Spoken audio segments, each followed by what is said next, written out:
Hey salut, ici Chaton Sauvage, j'espère que vous allez bien.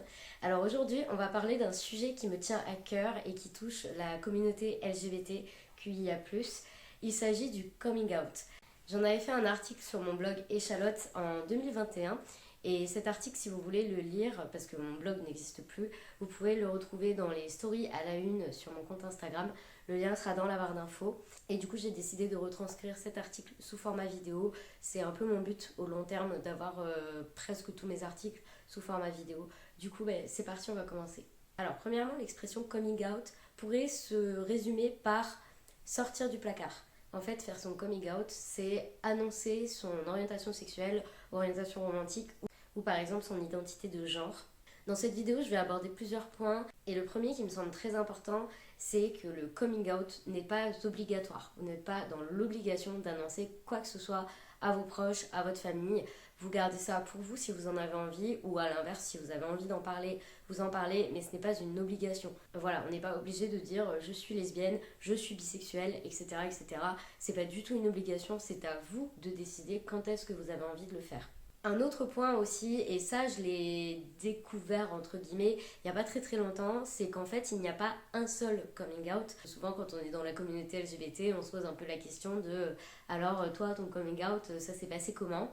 Et en fait il n'y en a pas qu'un. En général il y en a entre guillemets un principal qui est fait auprès de nos proches, même si généralement on ne va pas réunir tout le monde autour d'une table et dire je suis lesbienne.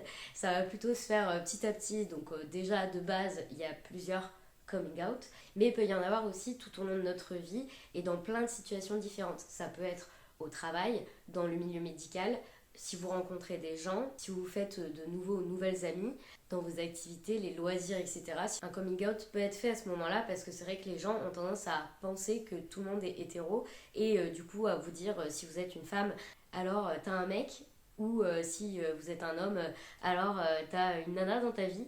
Et du coup, on peut se sentir rapidement gêné par rapport à cette question.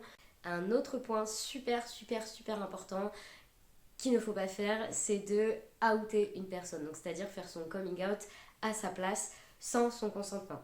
Voilà, c'est vraiment sans le consentement. Si par exemple une personne vous dit bon bah moi j'aimerais que tu dises à telle personne que je suis de la communauté LGBT, ok, parce que c'est fait avec le consentement. En revanche, si cette personne ne vous a jamais rien dit, ce n'est pas à vous de dire aux gens, notamment à ses proches, que cette personne fait partie de la communauté LGBT.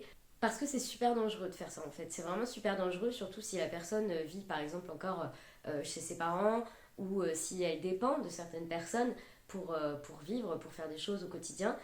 Ou même dans ses relations, ça peut avoir un impact, ça peut être très positif, tout comme ça peut être très négatif. Aujourd'hui, l'homophobie en France, elle est bien présente, la transphobie aussi, et toutes les discriminations envers la communauté LGBT+. Du coup, aujourd'hui, c'est vraiment important de comprendre que c'est un choix de le dire. C'est important que ça soit la personne qui soit OK pour le dire, et ce, peu importe la manière dont elle le dit. Là encore, il n'y a pas de mode d'emploi, il n'y a pas une notice. Sinon, ça serait beaucoup plus simple si on avait un mode d'emploi et quoi faire selon les réactions, mais c'est tellement différent en fonction de chaque personne que un coming out n'en est pas un autre. Et du coup, vous ne pouvez pas annoncer, par exemple, aux parents d'une personne LGBT que son enfant est LGBT parce que vous ne savez tout simplement pas quelle sera la réaction de ses parents. Et à part si la personne vous a dit ok, c'est bon, tu peux le dire, ne le dites pas et restez proche de cette personne pour la soutenir.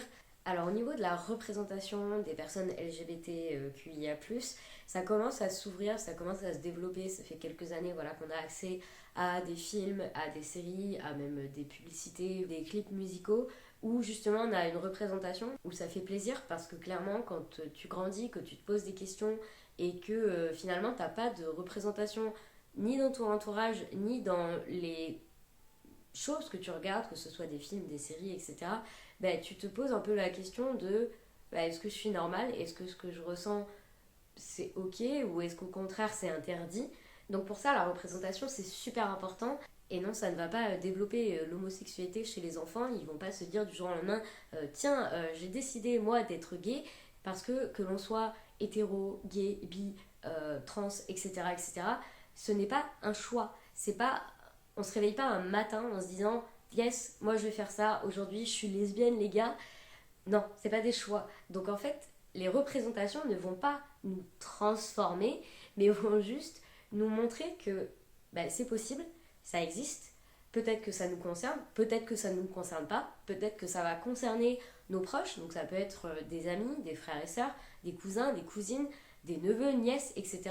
Et c'est important qu'il y ait d'autres représentations que des couples hétérosexuels, parce que la représentation des couples hétérosexuels, elle est là, présente partout, depuis des siècles et des siècles, et quand on n'est pas concerné par l'hétérosexualité, on peut se dire, du coup, je suis quoi moi?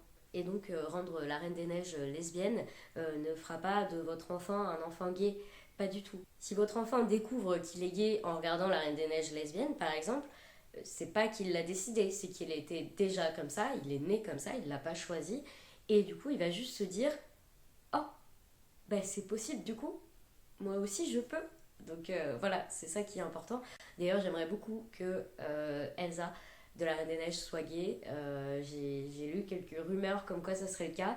Maintenant, est-ce que Disney va oser sauter le pas parce qu'il ne faut pas oublier qu'aujourd'hui, il y a encore beaucoup de pays dans le monde qui pénalisent l'homosexualité. Et malheureusement, aujourd'hui, il y a encore des gens qui se font emprisonner à cause de leur sexualité ou de leur orientation romantique, parce que c'est pas que la sexualité.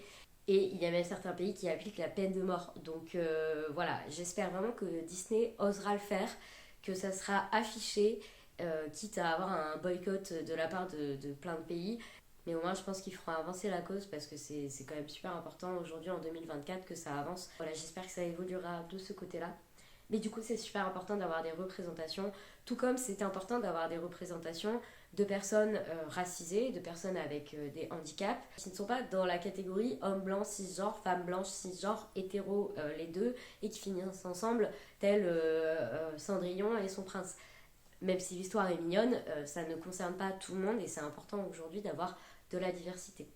Et je termine cette vidéo en laissant un petit message aux jeunes notamment, parce que je sais que ce sont les plus précaires par rapport à leur coming out et tout ce qui concerne la communauté LGBT. N'hésitez pas à vous rapprocher d'associations de votre ville ou de votre région si vous avez besoin d'être écouté, si vous avez besoin d'être hébergé en cas d'urgence. Malheureusement, ça arrive encore en 2024. J'essaierai de vous mettre des liens dans la barre d'infos pour que vous ayez les ressources nécessaires pour vous aider, pour pouvoir être écouté. Et n'hésitez pas aussi à m'envoyer des messages si vous avez envie qu'on en discute.